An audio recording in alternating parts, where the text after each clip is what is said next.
tê đổ nên thiên lai rồi tận ngàn xì ra mình nói mình hiếm sân hoa là hiện hiện tâm môi về xì lô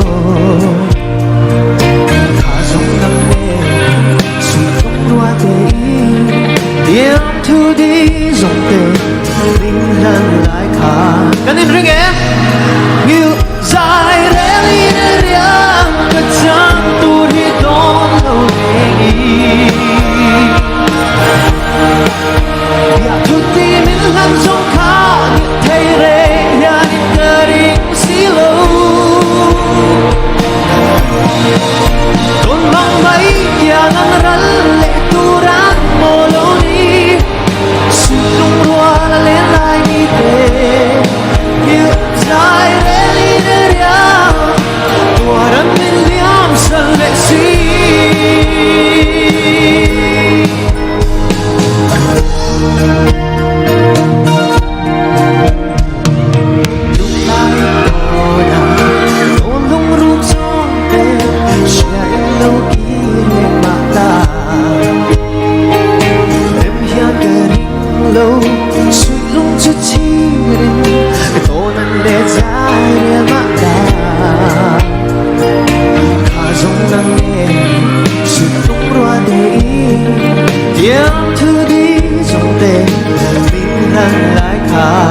cần phải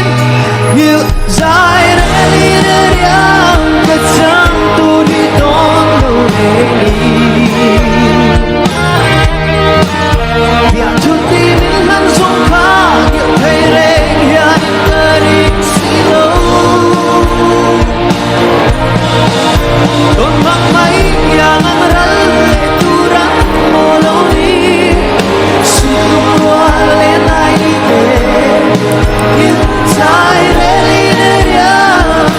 tua rắn mình liam sân lệ xí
man.